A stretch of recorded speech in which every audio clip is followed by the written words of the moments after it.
महाराष्ट्र लोकाधिकार समितीच्या ठाणे शहराच्या वतीने आज सकाळी 11 वाजता निबंधक उपनिबंधक कार्यालय ठाणे येथे खाजगी सावकार आणि वित्तीय संस्थांच्या जुलमी कारभाराविरोधात तीव्र निषेध आंदोलन करण्यात आले। या आंदोलनाचे नेतृत्व महाराष्ट्र लोकाधिकार समितीचे प्रदेशाध्यक्ष ॲडव्होकेट प्रसाद करंदीकर यांनी केले। यावेळी त्यांनी उपस्थित जनसमुदायाला मार्गदर्शन करत कर्जदार आणि सावकाराच्या अन्यायकारक वागणुकीविरोधात आवाज उठवला। त्यानंतर उपनिबंधक किशोर मांडे यांना निवेदन देण्यात आले। मांडे यांनी मागण्यावर सहानुभूतीपूर्वक विचार करून न्याय नक्की मिळेल असे आश्वासन दिले।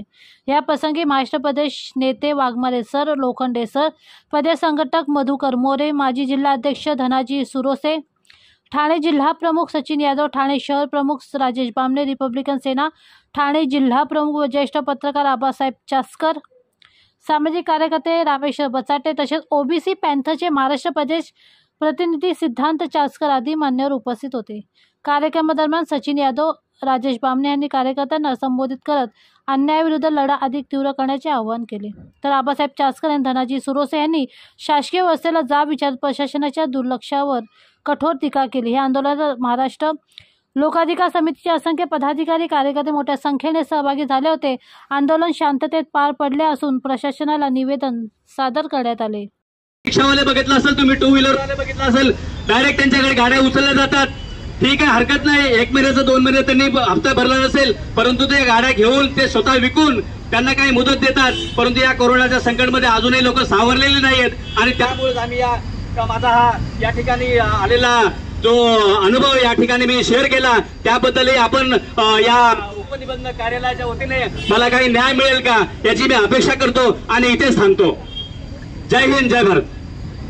खरोखर एकदम जे बचाटे साहेबांनी जे सांगितलं अगदी रास्त आहे। एखाद्या जामीनदाराला जर नोटीस, एखाद्या जामीनदाराने जर पत्रव्यवहार केला असेल संघटनेला या उपनिबंधक कार्याला, तर त्याची चौकशीसाठी पोलीस बोलवले जातात, पोलीस त्या व्यक्तीला बोलवलं जातं। पोलीस बांधव सुद्धा आमचा नसून तर संस्थेच्या बाजूने बाजू घेतो आणि त्याला म्हणतो तुला लोन झेपत नव्हतं, तू घेतलं का? अरे बाबा, त्याला जेव्हा झेपत होतं तेव्हा त्यांनी घेतलं, पण त्याच्या विरोधात त्याला सहकार्य करण्याच्या ऐवजी त्याच्या विरोध संस्थाच्या बाजूने बोलतात। हे कुठेतरी पोलीस प्रशासनाने पण लक्षात घेतलं पाहिजे। आणि त्याची जी वास्तविकता आहे, खरोखर आता या पतसंस्था आहेत, बँका आहेत, या सर्व प्रायव्हेट आहेत, मग याला सरकारी कामात अडथळा कसा काय होऊ शकतो? अशा पद्धतीने आता जो अनुभव सांगितलाय 353 अंतर्गत त्यांना फसवलं गेलेलं आणि त्याची त्यांनी सजाही सुद्धा भोगली। उद्याच्या भविष्यात माणूस माझी इज्जत गेली म्हणून तोच व्यक्ती कदाचित फाशी सुद्धा घेऊ शकतो। तर या कुठेतरी प्रशासनाने या बाबतीचा विचार केला पाहिजे आणि या कुठे न्याय बाबतीत काम केलं पाहिजे। तर आता ठाणे संघटनेचे ठाणे शहराध्यक्ष राजेश बामणे आपला मत व्यक्त करतात। आलेला अनुभव 1 वर्षापासून या उपनिबंधकांकडे खाजगी सावकारांच्या विरुद्ध मी तक्रार दिलेली आहे। त्या खाजगी सावकाराचं नाव आहे अर्जुन बालचंद यादव। या अर्जुन बालचंद यादव, मी साहेबांना सांगतोय प्रत्येक वेळी की त्याचा, याच भागवत साहेबांना मी सांगत आलेलो आहे आणि त्यांना मी सांगत आलेलो आहे की तो 10% धंदा करतोय, तो 10% धंदा करतोय आणि त्याच्याकडे लायसन आहे वार्षिक 18%, तरी सुद्धा तो राजरोजपणे आणि आपलं स्वतःचं बळ वापरून तो लोकांचं पिळवणूक करतोय, त्यांचं रक्त शोषण करतोय। हे मी साहेबांना 1 वर्षापासून सांगतोय, पण साहेब मला काय बोलतात, पुरावे घेऊन या। आता याचा पुरावा कुठून आणायचा? आम्ही पुरावा कुठून आणायचा याचा? आणि त्यांना टाइम देऊन त्यांना यांनी सपोर्ट केलेला आहे आणि माझ्या बायकोवर 138चा गुन्हा दाखल करण्याचा त्यांनी प्रयत्न केला, माझ्या मुलावर गुन्हा दाखल करण्याचा प्रयत्न केला। आम्ही दिलेले कोरे चेक त्यांनी आमचे चेक बाउन्स केलेले वापर करून आणि आम्ही साहेबांना सांगत आलेलो आहे आणि त्यांच्या हे निदर्शनास आहेच। त्यांना माहिती आहे ते 10% धंदा करायत, पण त्यांचा खूप आशीर्वाद त्यांच्यावर आहे, त्यांचा खूप आशीर्वाद त्यांच्यावर आहे। माझ्याकडे 10% व्याज मागितलेल्याची व्हॉइस रेकॉर्डिंग आहे, फोन आलेल्याची। हे बोलतात ते चालणार नाही, हे बोलतात चालणार नाही। एखादा गुन्हेगार असेल, त्यांनी जर धमकी दिली तर त्याच्यावर त्याला अटक केली जाते, हे चालतं।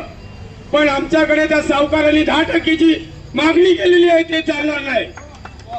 मागणी केलेली आहे, चालत नाही। आम्ही पोलीस स्टेशनला गेलो, आम्ही पोलीस स्टेशनला गेलो की साहेब आमच्या मागे हा सावकार लागलेला आहे, आमच्या घरी माणसं पाठवतोय. माझी मुलगी एकटी घरी असताना 3 माणसं आली तिथे व्याज वसूल करायला रात्री 11:30 वाजता. हा काही सावकाराचा धंदा आहे का? मग त्यांना शिक्षा का नाही होत? त्यांना शिक्षा का नाही होत? आणि आम्हाला सांगतात तुम्ही कशाला घेतलेले याकडनं 10%? तुम्हाला कुणी घ्यायला सांगे? अरे लॉकडाऊन झाला, लॉकडाऊन आम्ही नाही केला, सरकारने केलेला आहे. आणि या लॉकडाऊन मुळे या गरिबांची काय अवस्था झाली ना तुम्हाला माहित नाहीये. कळलं का? तुम्ही पगार घेतली, तुम्ही शासकीय अधिकारी आहेत, सावकारी अधिकारी, शासकीय अधिकारी आहेत, पोलीस आहेत, तुम्हाला सगळ्यांना पगार मिळाले आहेत. पण आमचा घर कुणी चालवला? आमचा घर कुणी चालवलं हे सांगा तुम्ही लोकांनी.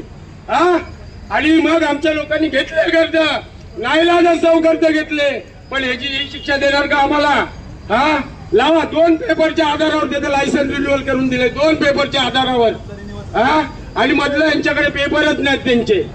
हा तरी यांच्या सावकार त्यांचा आशीर्वाद त्याच्यावर, त्या सावकारावर यांचा आशीर्वाद हा सिद्ध होत आहे. तर माझी अशी मागणी आहे या उपनिबंधकाला सुद्धा इथून काढून टाका.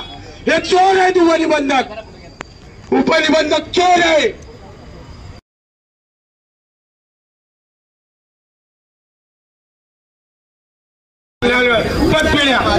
पतपेढ्या यांना 101 दाखले देतात हे लोक, पण त्या 101च्या दाखल्याचा कोणी फायदा घेऊन पतपेढ्यांनी बांधला लोकांचं शोषण करतायत. हा या पतपेढ्यांकडे पैसा आला कुठून? या पतपेढ्यांकडे पैसा आला कुठून? हा जनतेचा पैसा आहे आणि तुम्ही जनतेला फाशीला लावणार. हा आमचे घर संविधान काय म्हणतंय? संविधान म्हणतोय अन्न, वस्त्र आणि निवारा ही माणसाची मूलभूत गरज आहे. हा आणि आमचा निवारा चिरून घेताय तुम्ही, घरांना लॉक लावताय. ह्याच्यावर कुठेतरी न्याय झाला पाहिजे. जय हिंद, जय महाराष्ट्र.